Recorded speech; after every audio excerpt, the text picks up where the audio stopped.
Welcome to The Microscopists, a bite-sized bio podcast, hosted by Peter O'Toole, sponsored by Zeiss Microscopy. Today on The Microscopists, I'm joined by Jean-Yves Tinevez from Institut Pasteur, and we discuss why he finds supporting other researchers at an imaging core facility so rewarding. Sometimes he would call me and say, Jean-Yves, the microscope doesn't work. And that would make me incredibly happy. I would, run or even roller skate to the elevator, go down to the microscope facility and arrive, literally like this, show me what doesn't work. And then, I was at the time, I said, okay, if I have to sample a job for one day, I realized it must be something related to techniques, support, or technology. Right? I cannot have a career if I'm only happy when the microscope doesn't work. His love of comic books. Yeah, in France, it's very good. There are a lot of authors that are excellent nowadays, and the stories they produce are incredible, novator and everything. If you're into comics right now, there's really a good literature to read and so on. It's fascinating. But it's also very expensive and it takes really a lot of space. And why he loves using Twitter to disseminate his research, or should we say using X to disseminate his research. The tone that you get to use in Twitter is make it amenable to speak about your personal story, your view on the paper, like taking risk. Like this is not something you would put in a review, for instance. On the paper, you just say, okay, this is what this work means for me. All in this episode of The Microscopists.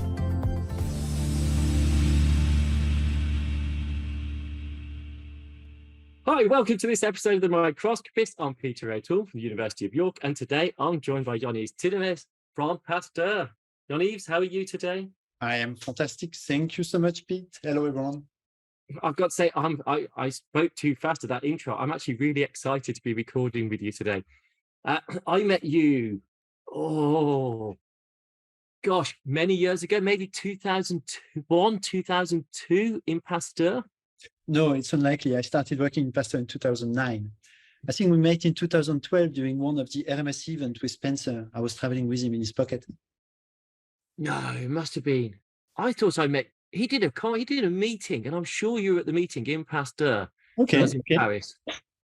Was it? But Spencer's so old now that I can't believe it was that recent. Come on. Spencer's going to listen to this, isn't he? Right. You're speaking with my boss. Please some respect. So, go on. Why don't we start with Spencer? And in our careers, there's always inspirational people who lead the field and drive them forward, and their influence. I'd be presuming that Spencer's been a very big influence on your career.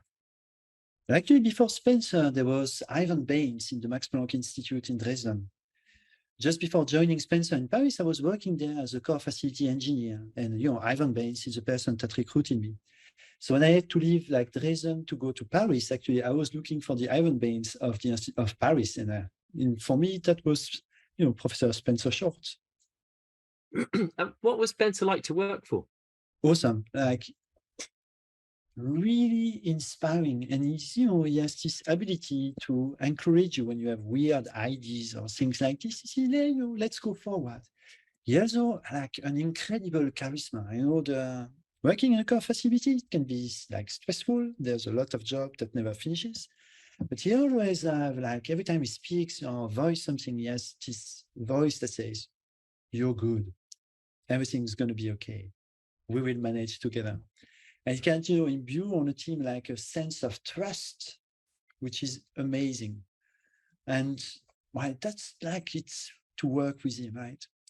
Also, what's surprising, but you probably noticed because you interviewed him a couple of months ago, I think, is very cultured. And, you can have a good and deep discussions about philosophy, for instance, with him. And so I was amazed that, the breadth of his knowledge ranges really also far from science. That's kind of interesting. His impacts are far. Obviously, he had one of the first proper big core facilities. and then made it a multi-core facility by wrapping more into it, as we've done at York, but Spencer was just a year ahead of us. So it's quite nice following through that, but also with Stratacore and PPMS. And a lot of people won't know that Spencer was behind that, one of the key protagonists to develop that, one of the directors of the company. So you spent time in Spencer's core. So I should actually say, for those who don't know your background, I was going to say you're not a microscopist, which you'd be deeply insulted by, but you are now more known for your image analysis side.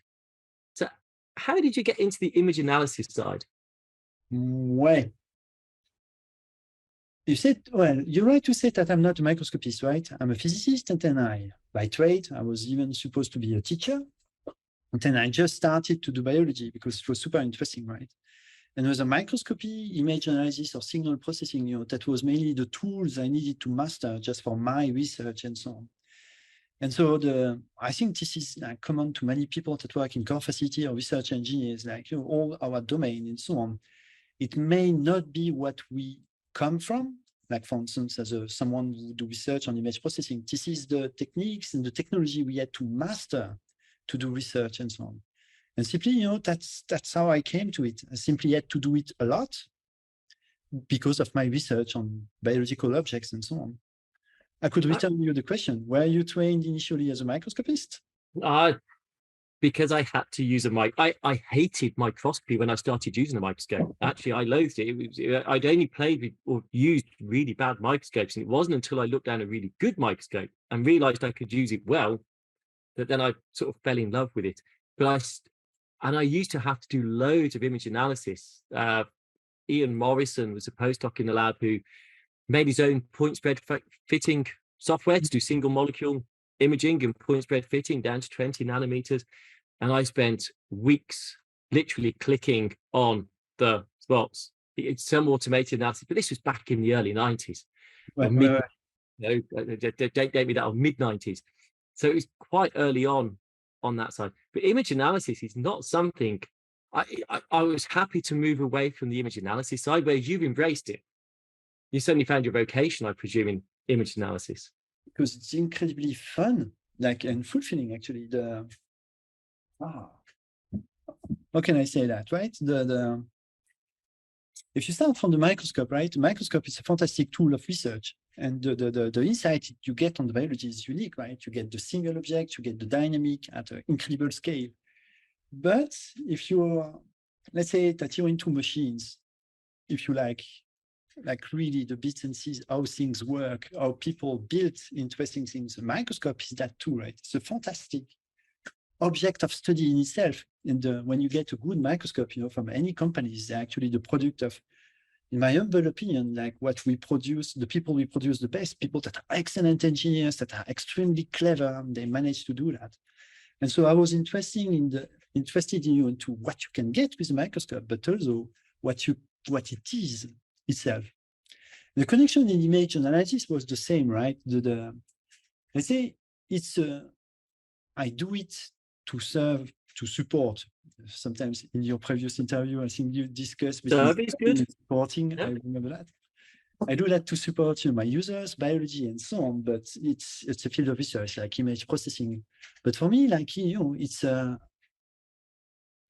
path into a computer, or programming languages, or image analysis algorithms that are also incredibly clever, the level of intelligence you can discover in that, just looking how people create or program things, it's incredibly thrilling.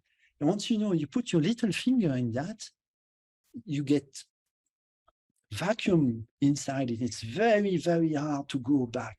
It's incredibly fulfilling. And the fact that you don't have to depend on the presence of a microscope to, let's say, have fun with a computer.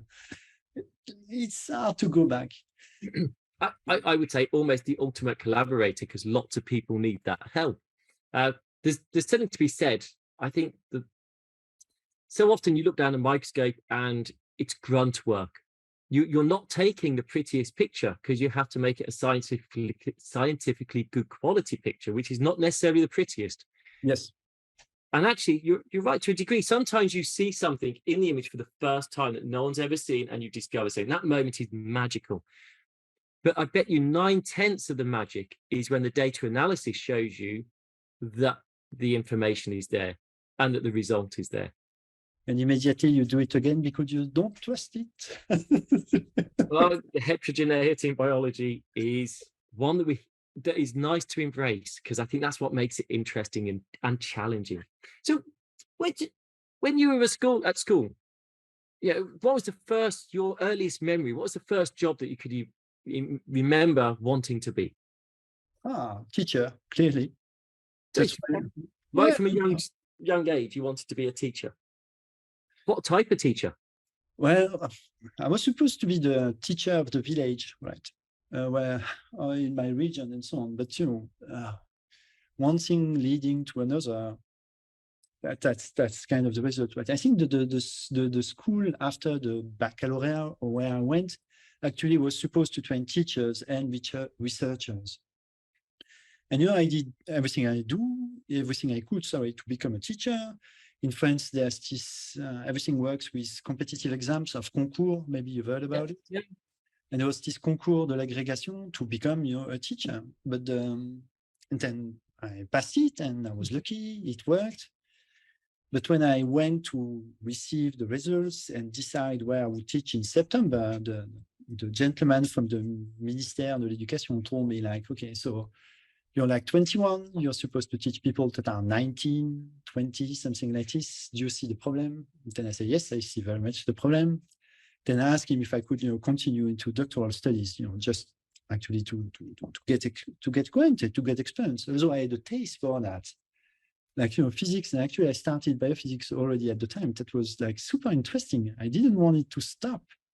Like the idea of, being relatively young and starting a career that would be a straight line to retirement was kind of daunting, sincerely. Yeah.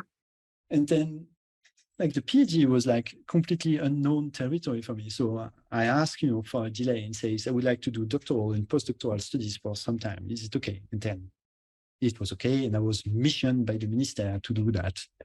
But that's the initial goal when I was a young person, was to teach.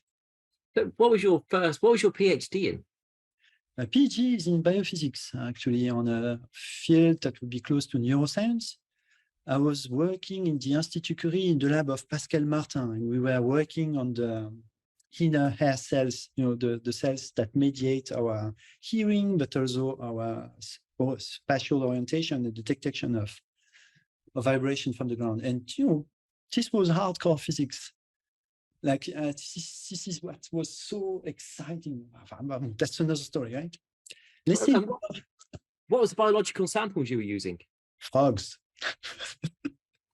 That was my first, the Rana. This one's Rana esculenta. I think that's not the one on which I did most of my experiments.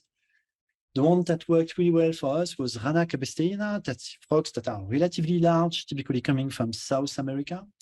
But I think they are kind of parasitic in south of France nowadays. Now with Pascal, we actually tried to catch some, not to catch, but to let's say to have a collaboration with people that were supposed to catch them. But that was interesting, let's say that. So this was my first biological sample, right? Like before that, I was only doing like physics, where you did, with photons, electrons, materials, everything's fine. And then the big switch was like, okay, you have a frog, deal with it.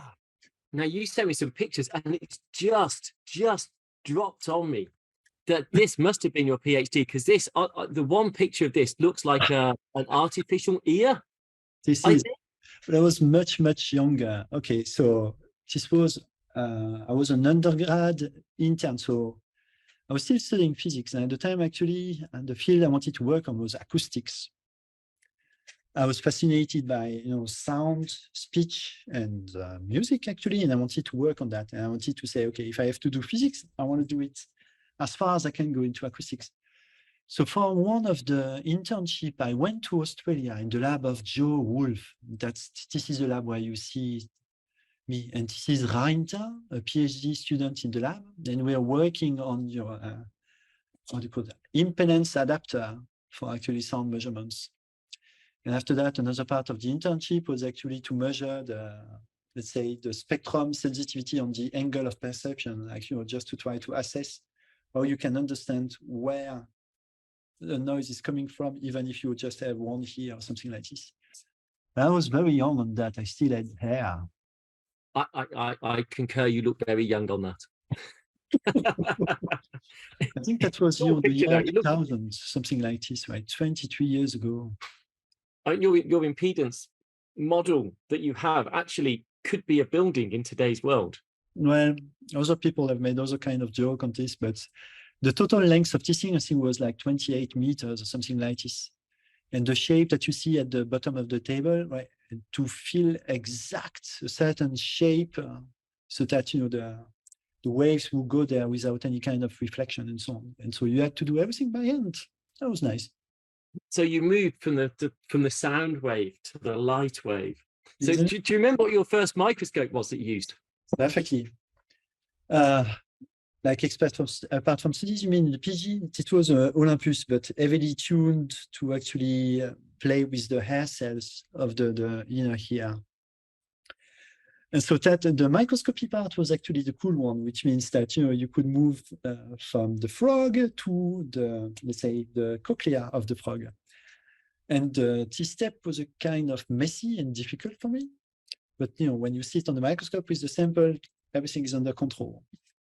And so here, what we were doing is that, a hair cells, it's a, let's say, it resembles, I would say, a globulate cells, except that there's, hairs, actin and microtubule hair protruding from that about maybe like 5 to 10 microns. And with the glass fibers under the microscope, I was, deflecting these hair cells just to generate force, measure force, and so on. And so the microscope was heavily modified to project the shadow of the fiber onto a detector that would have a high speed, higher than the cameras, for instance, and with a bunch of fantastic electronic just to integrate that, and a feedback loop and a PIDs to stabilize everything, plus inject at the same time, like a calcium chelator or calcium indicators, all of them controlled in the end by a computer. And I was feeling very geeky, like in a big anechoic room, controlling like the biology. For me, that was magical, right? This is the process of life, but everything built around that with optical electronics and everything. I was really cool, really tough as well.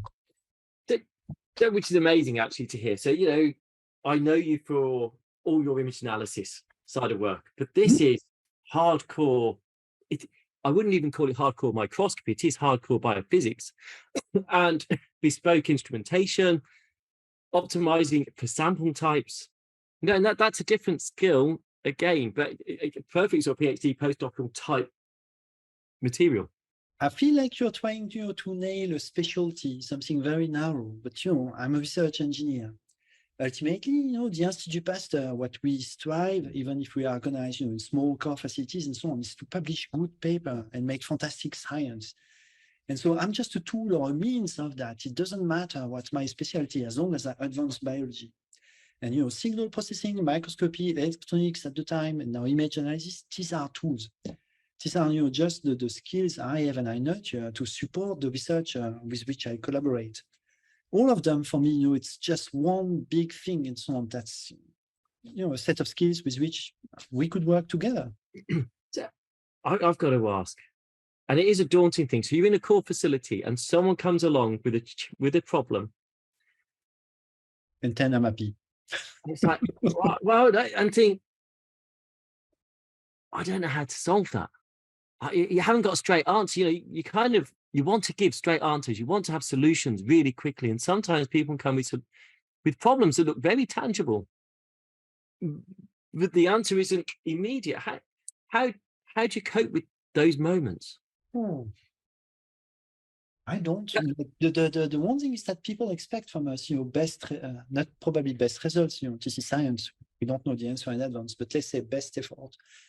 The one thing, like, I don't know, Pete, if you are used to work with core facilities, but this is great, I would strongly advise, is that, you go to these persons, research engineer with problems, and it's their duty, their work, and their specialty to help you with them. and to say, I don't know, let's try something, or I know what we can do together, and so on. I think like I mean, this is, my job is really core facilities, like microscope, image analysis, and so on. It's all good, but the main specialty is, I would say, I have is that, right? I am, and all the people that work with me under these walls and so on, we have the same, I would say, pattern. We are super happy when our collaborators have difficulties and problems. We marry their problems, and this is what we strive. Like we really are motivated by helping others, not so much by the science or the stories we could write ourselves. The main, let's say, happiness in work we find out is that when someone has innovative problems, we can work in, and that would invite on that. JeanYves, I was talking to someone, who was it today? Actually, talking about this type of role, and I said it must be. They said it must be really hard, really challenging. I said, actually, I think compared to an academic career, I'm not saying our job is easy. You make it as hard as you want to. You put the challenges there, but we are the ultimate collaborators. Yes. We're the ultimate co-authors. And yes, come on, we know your publications, Trackmate, everything else, but ultimately we are a PI to hire, to collaborate with, the teams of postdocs to hire, to collaborate with, because they have specialities that they love to apply to different challenges. And how hard do you find it recruiting people? It's I would say rather difficult, but I've been very lucky so far. Because you want to search in people two things, right? Of course, skills. The one thing is that you want to, let's say, improve, accelerate, but also really improve the research of your collaborators. So it's a good idea if you recruit people that have skills that do not exist in a normal biology lab. So for instance, I'm looking people who are good with computers, good with mathematics, good with programming, good, of course, with image analysis, right? That's not good enough because the job can be tough. Like, all these post-it, these are user requests and ongoing projects in the facility. And there's a lot.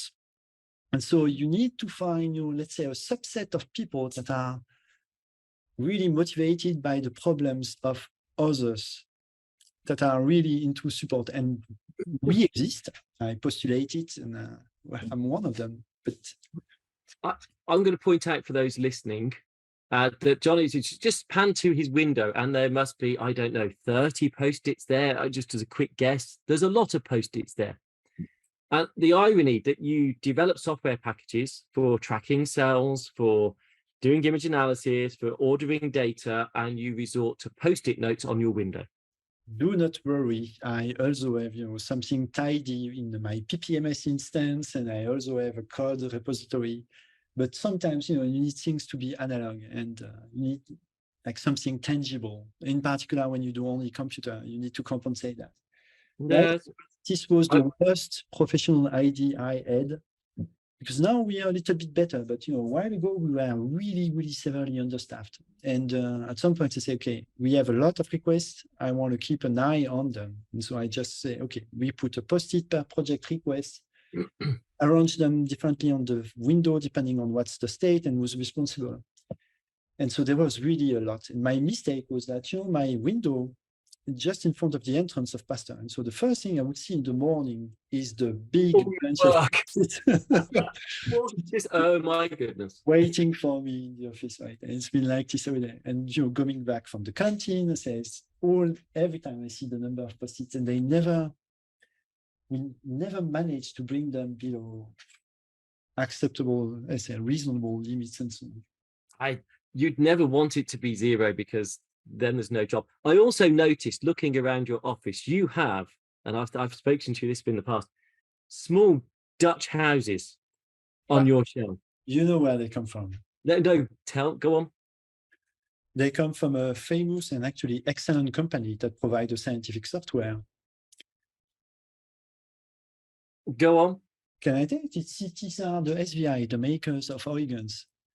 a very good scientist, very good company, and I'm lucky to receive the Windows. So that's the one I received as a IIH. But before that, when I was with Spencer's facility, I had them and so on. Ah, so you need to tell them, like, there you go, SBI, Huygens, if you're listening to this, JeanYves is missing a house. He needs one of these little Dutch houses. But I've got to say, I'm a huge fan of them. Whenever I go to the Netherlands, I will bring one home. And I had a Dutch pen pal, and he would always bring one over as a gift when he came over. But since then, when I go there, I'll still pick one up. He passed away last year, but I was over there recently, and actually again, so I met his wife, his mother, and I bought a house as well and brought that back. And my mantelpiece at home, above the fire, has a village worth. I think it's getting bigger and bigger. I think too, for us, it's a tangible measure of our careers, right?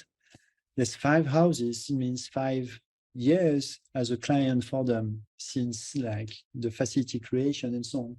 If I would put them next to the houses I went when I was working for Spencer, that would be long. And I would say, so that's the length of my career in Pasteur, and God, it's long.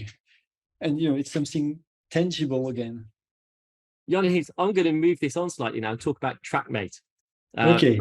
You're very popular for, and I'm going to say just very quickly. So we published recently with Selfie, and we came to you for help because we had some really tough reviewer comments. One of the reasons of this series, actually, Beth Zimmerly, actually declared herself as one of the reviewers for that. And she actually said this was beautiful. She gave us a hard time to make sure the users of the app had an easy time. And that was such a beautiful message to put on it. But it was tough. And I'm not an image analyst, and I'm not a software writer, nor Will.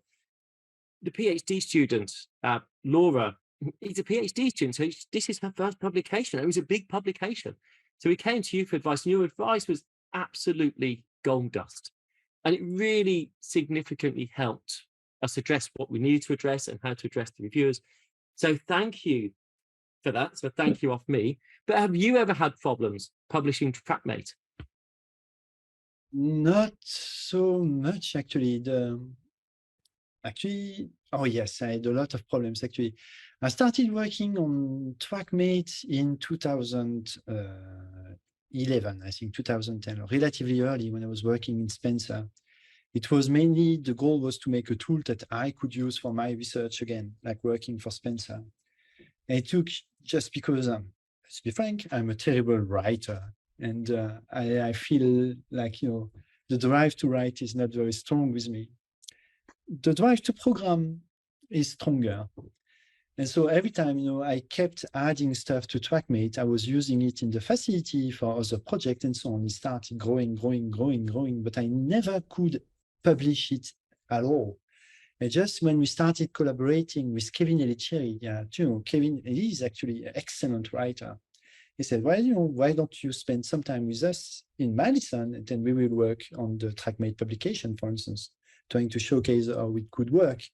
So I started working with Curtis Royden at the time on this, and this is how it happens.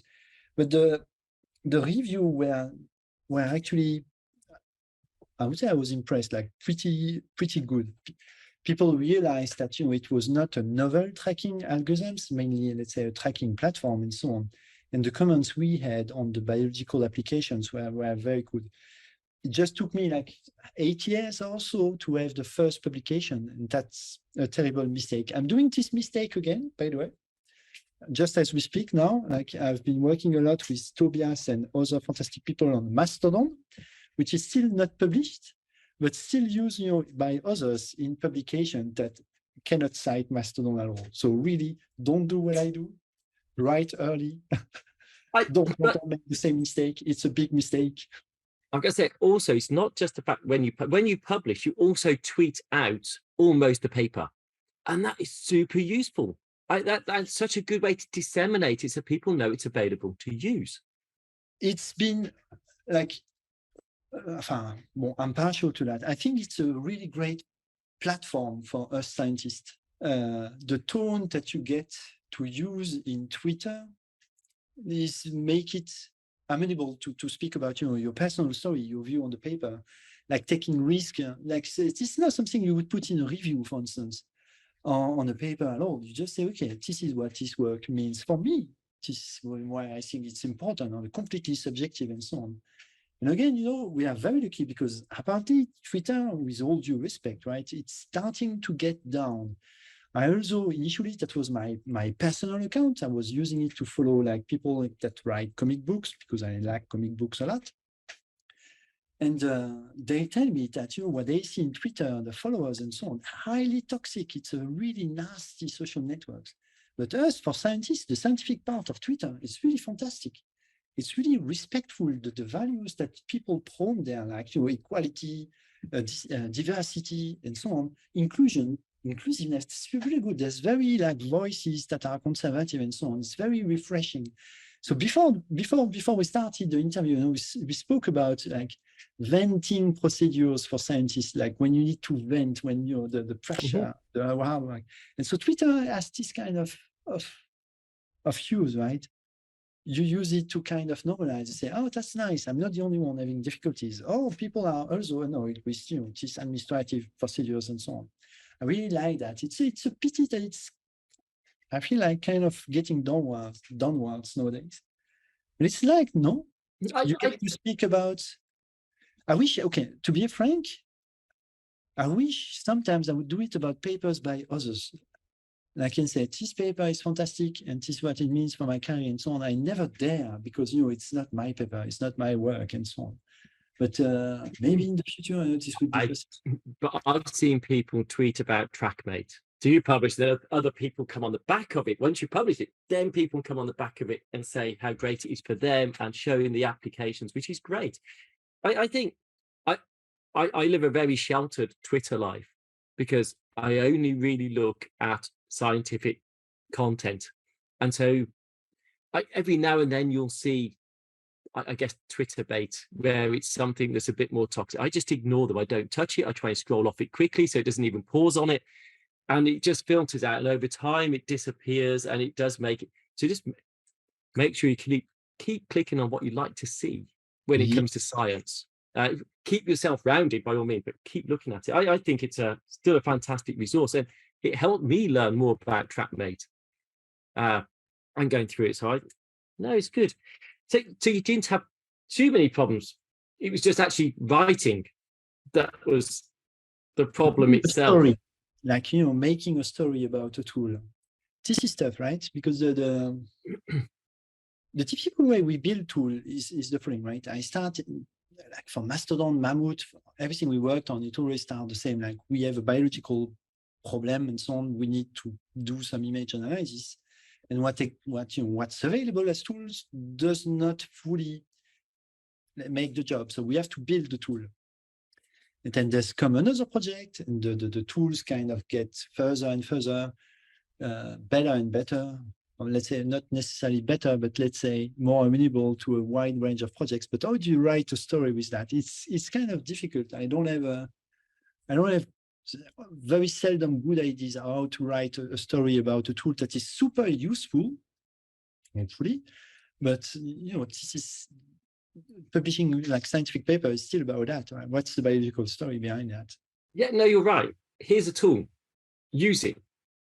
It is, isn't it? It's like, but what's your intro to it? Well, there's a problem, but then the discussion actually, well, it's here. Use it. So you have to, I guess, use different. Well, look, you publish successfully in Nature Methods of Trackmate and stuff. You get there, but it isn't because there's a category for that. Yeah, and which is where actually Nature Methods has been fantastic, hasn't it? And I think Rita at Nature Methods has really helped the imaging community. I was about to shout in French, but yes, absolutely. The impact, not only Rita, not only Nature Methods, but on our field, particularly like quantitative imaging. Let's say that, everything at the corner of microscopy to image analysis, computing, computational biology, everything. Let's say the aura of editors and journals about that has been fantastic. It really pushed, it pushed the domain forward, but also made it super friendly. I'm super happy to say, okay, you're a young PhD, young postdoc, you want to start a career in bioimage analysis, come. It's super friendly, really respectful. You will have a great time with us. And by the way, everybody knows everyone. That is true. Actually, I've got, there was a picture somewhere. Can I find, look, this is not obviously the whole community, but this is some of the community. So you've got Koto, you've got Sebastian there, you've got teaching to a course with all the PCs, they're teaching the courses, networking people together. And it is a small community. I like the picture at the bottom because I can replace you and look like I'm the clever one with Koto and Seb. So this is, Perrine Paul Girotto, Fabrice Cordelière, myself with her at the time, and Julien Colombelli on the bottom left, bottom.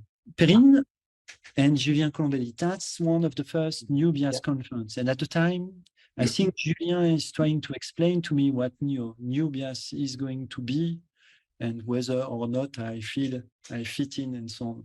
So what is good? Go on. For those who do know what New Bias is, what is it? Very quickly. No, I can't. Come on. Okay. New Bias. Okay. You see, started, with the gentleman you see on the top right, Kota Miura. The time working in the MBA, he organized, several courses around image analysis, and with a, let's say, unique point of view. We say, image analysis for biologists. Image analysis as a technique to advance biology, not image processing. And he was creating this UBIAS, European Bioimage Analysis, right? And it was very successful. Kota, is really a visionary. He has a vision. He will not just teach. He will make sure that what teaching means, and our different ways and so on. And he was able to put, to inspire many people. Including the click, which is partly represented at the bottom, and say, let's make a network of us, like as an emerging, let's say, set of technology. That would be network of European bioimage analysts.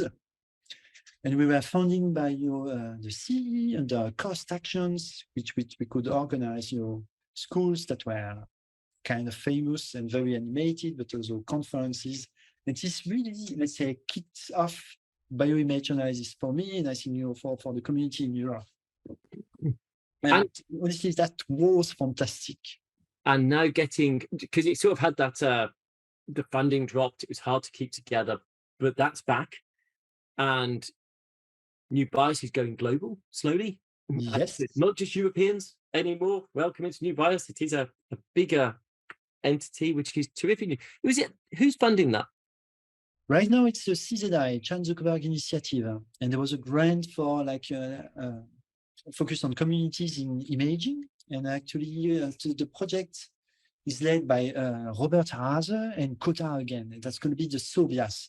And we will build, when I say we, I mean them, we will build a big, let's say, community, or let's say, association for bioimage analysis and so on.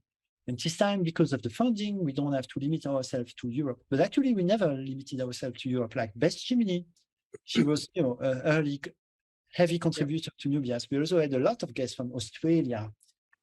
And it always worked beautifully. But now, with this new funding, now we really must not limit ourselves to Europe, which is even more exciting, I think. And anyone who listens to these podcasts will have heard Chan Zuckerberg many times over. And I think all science is international. We shouldn't be competing against each other, but working together. But most of our funders are national funders that support national. And there are some efforts to go broader, but for obvious reasons, taxpayers' money needs to stay fairly local. The likes of Chan Zuckerberg have been transformative, I would say, for the imaging community, or starting to transform the microscopy and scientific community in what they're supporting. I just thought it was worth a good shout out. Stephanie Ott has been a guest in the past for CZI. I'm a big fan. We've been very lucky also because they chose to put pressure on imaging, which is really fantastic. Imaging communities, image analysis. I think science and biology really benefit from that, right? I'm going to ask you some quick questions because we will run out of time if I'm not careful. How many different countries have you worked in? You've worked in Australia, you've worked in Germany, obviously you work in France. Any Yeah. others? Just No, I those? think that's it. Okay, so France or Germany, what's better? Sorry? France or Germany? Where is the best country to work in? That's a tough question because I would say Germany. Oh, I didn't expect that. Germany or Australia? Germany. So at least you keep a European passport, but you just lost your French passport. I'm good there. Oh, You work like, in Pasteur. You just said Germany's better. no. Honestly, like if you ask any of my colleagues, I'm really happy with Pasteur. Like the Pasteur people, they use me to publicize Pasteur. It's a great place to work. Honestly, I have a beautiful campus. The people I work with are awesome. Like we organized like 3 weeks ago a bioimage analysis course with the people from the high performance computing. Fantastic people. The resources we have are awesome. We could teach in a room that was beautiful, in a setting that's incredible. Pasteur is really fantastic. And I also know that they enabled you to start up an imaging analysis core. Yes. Which was then almost unheard of. So I know where your heart is. Don't worry. I am teasing. Like I come from a small village, like I think like 60 inhabitants and so on. My sister and I were the smallest one. And so Paris, it's really a big city. And now I'm okay with it. It's a fantastic city now because you can bicycle everywhere and it's very relaxed. But in Dresden, that's such an incredibly beautiful city. That's the main reason I accepted to do a postdoc, because the city is incredibly nice. And in Dresden, I was a foreigner and everybody were kind to us. The Max Planck Institute, it's a fantastic building. This is where I had my first specialty. It was the image processing facility at the time. And this is an institute gave me my chance. Like I was just a random postdoc, not perfectly skilled, but they gave me my chance.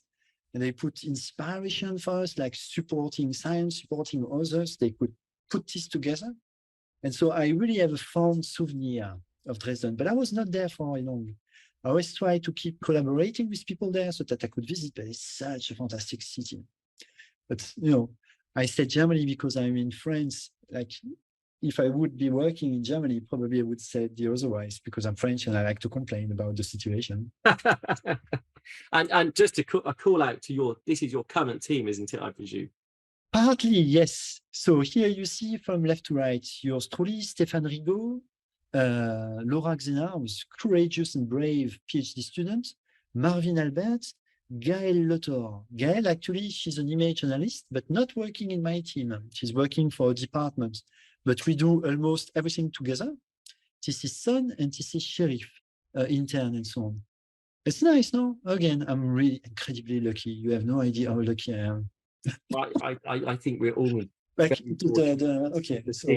So next quick fire question. I was super stressed by your invitation. And then when you ask photographs, I had to dig through my photographs and that was really a weird feeling.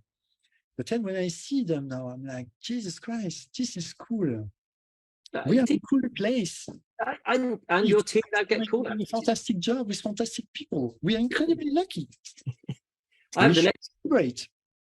have the next quick fire question. Sorry.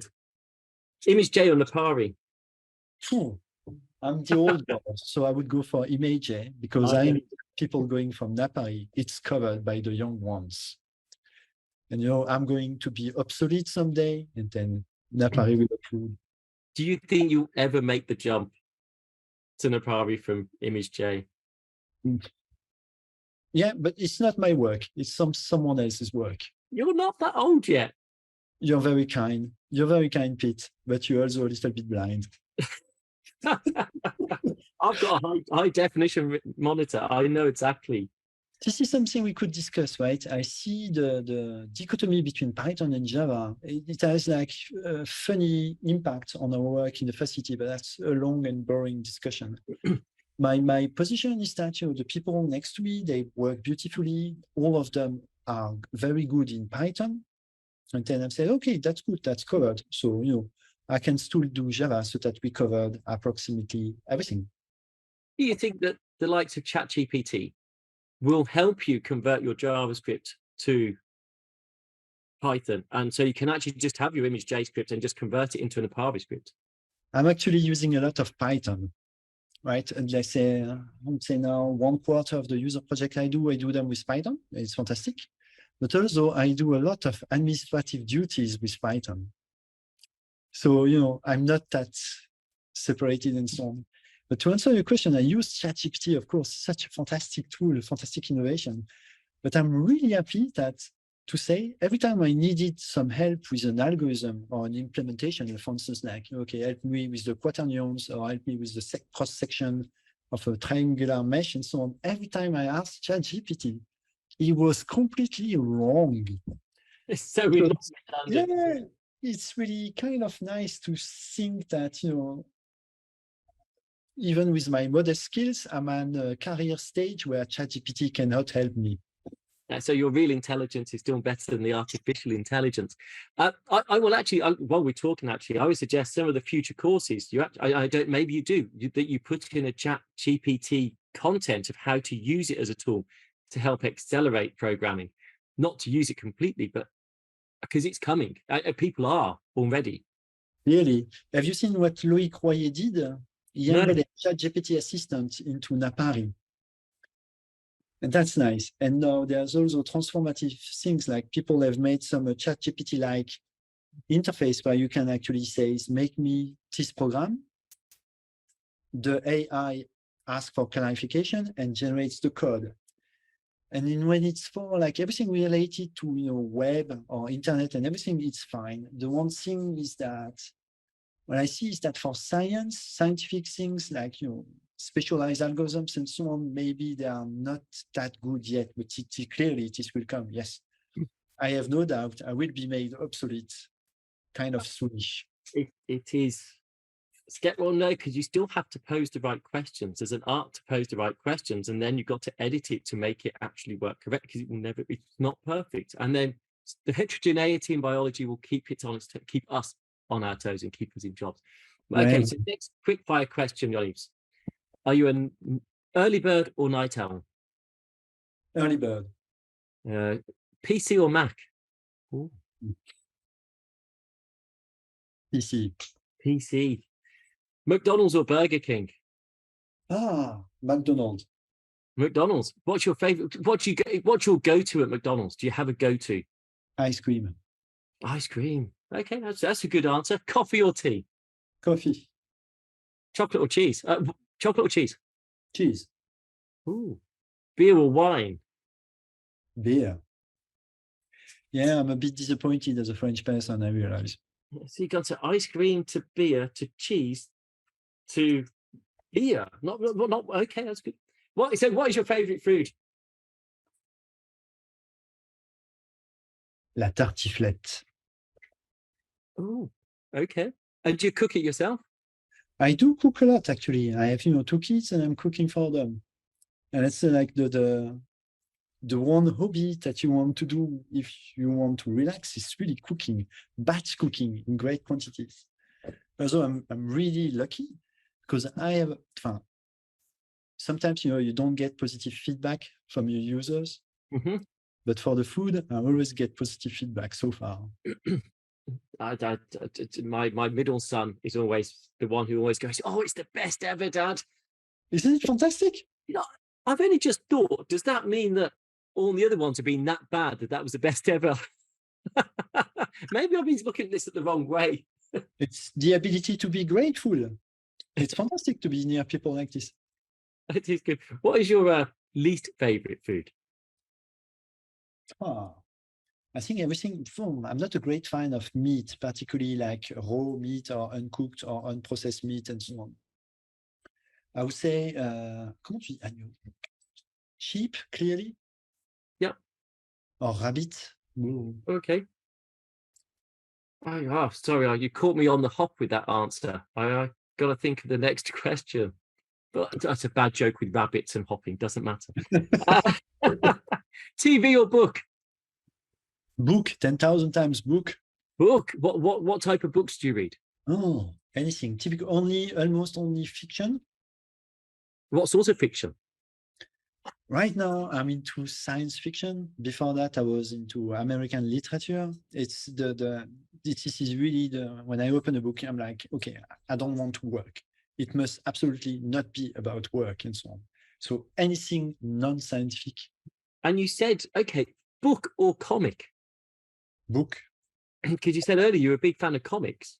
Yeah, in France, it's very good. There are a lot of authors that are excellent nowadays, and the stories they produce are incredible, novator and everything. It's if you're into comics right now, there's really a good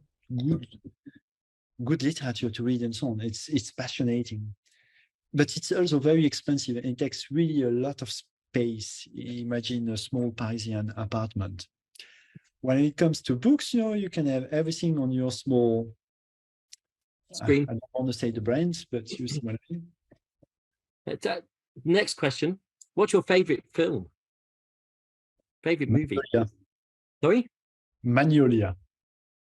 Okay. It's the one by one of the Pauls Anderson. It's one of the early movie and so on about meteorology and that kind of things. I really liked it.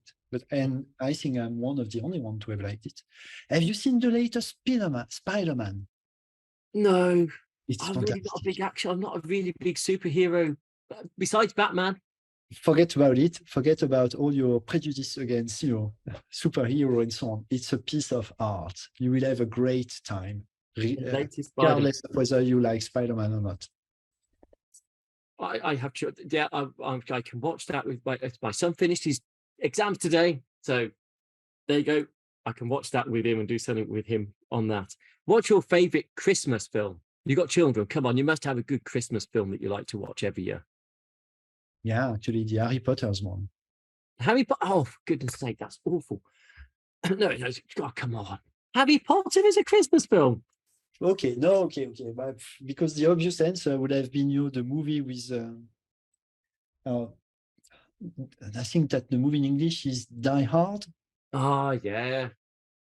Yes, good classic, proper. Okay, that's controversial, but yes, I would say it's a Christmas film too, and we like Die Hard every Christmas. Okay. Star Wars or Star Trek? None. Like don't like either. Yeah. The Star Trek, I never got it to do into it, right? I think it's really an English thing. But when I talk about it to my colleagues, when there's someone from Great Britain, it rings a bell. And the Star Wars is that I'm just not happy with what they did with the story. I was a Next Generation fan. I'm not first, and Picard. Really like that series. The rest, yeah, not massive. What's your favorite color? Green. Do you know what? I'm looking at your chair, green. I'm looking at the inside of your bookshelves, green. Some of your Post-it notes going green from being in your window too long. It used to be yellow. It's not a choice. Your plant, green. Everything's green. It's kind of cool. I should have guessed that answer. But what sort of hobbies do you do? When you go back, obviously you like reading. What other things do you do at home? You sent me a picture of one thing.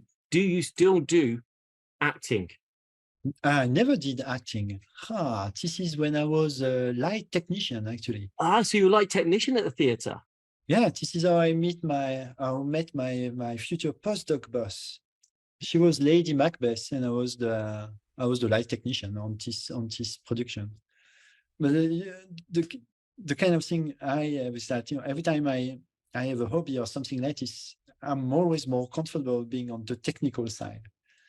And so I've been a light technician for 4 years. What you see on the top left is in Paris doing the PhD, and what you see on the bottom right is in Dresden. I think like there's Macbeth, Les Fausses Confidences de Marivaux, and this is The Merchant of Venice. Right. So you were into light back then as well. So it wasn't just sound; it was the lighting as well. You see, it was the lighting at some point. In Dresden, I was also what is called the stage régisseur. I don't know if it's a true word, but I was mainly in charge of the scene, the stage. Okay. It's fantastic. It's an incredibly satisfactory hobby.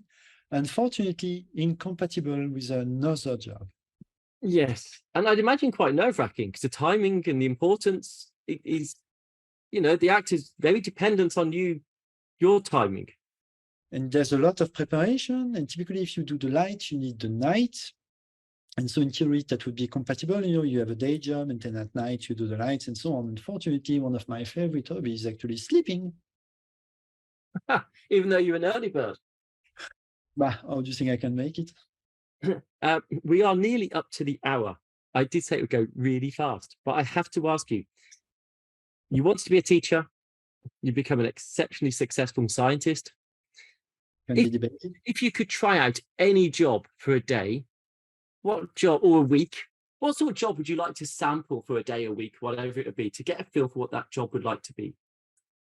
I'm pretty happy with the job I have. I'm going to be frank. Again, I was thinking about what you said. So, and I had this kind of reflection before I became a research engineer. I was working in the Max Planck as a postdoc in the team of Eva Palour. And there was this, Jakub Kuba Sedzinski is very successful. Both of them are incredibly successful. He was a PhD at the time. And so at night, I was, counting cells or whatever. And then Kuba was at the microscope. Sometimes, he would call me and say, Jean-Yves, the microscope doesn't work. And that would make me incredibly happy. I would, run or even roller skate to the elevator, go down to the microscope facility and arrive, Kuba, literally like this, show me what doesn't work. And then, I was at the time, I say, okay, if I have to sample a job for one day, I realize it must be something related to techniques, support, or technology, right? I cannot have a career if I'm only happy when the microscope doesn't work. This would be a mistake. And so honestly, I'm pretty happy with the job I have now. Another job, I'm pretty into supporting others. So I would be maybe a majordome. It's interesting.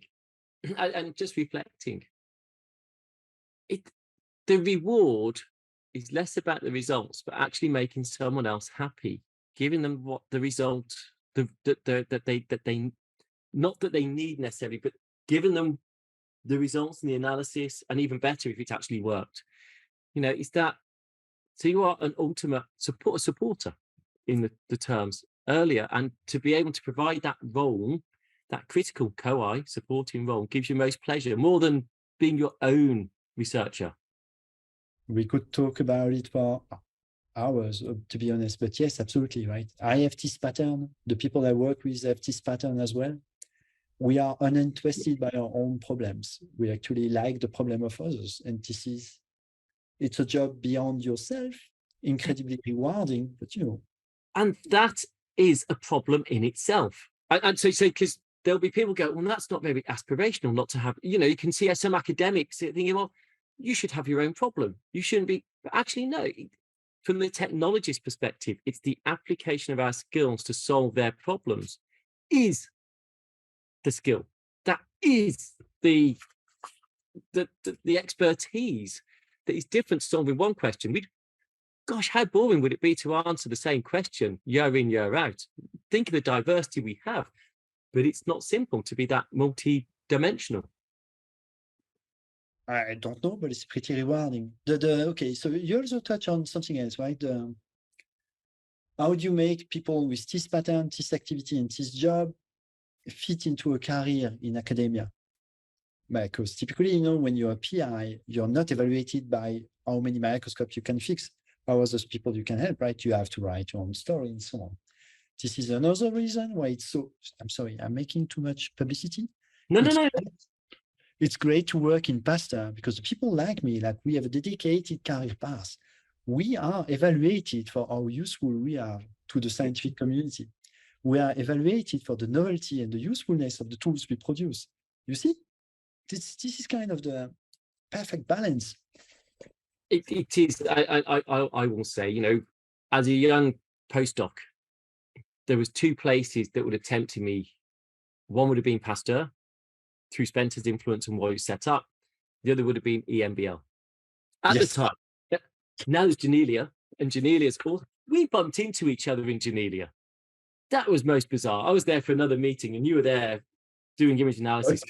bumped into each other in Geneva over in the US. It's one of those odd coincidences. But those three places are inspiring places, and there's many others, but they're the three that I was aware of. And then York came along, and York is well, York's better. I'm sorry, it's better than Pasteur, definitely. I think I'm really a lucky man, right?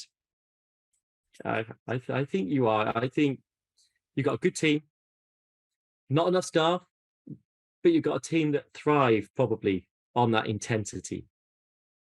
Intensity makes you more efficient, would you say? Clearly. Have to. Anyway, we are up over the hour, and I have to say, JeanYves, thank you so much for today.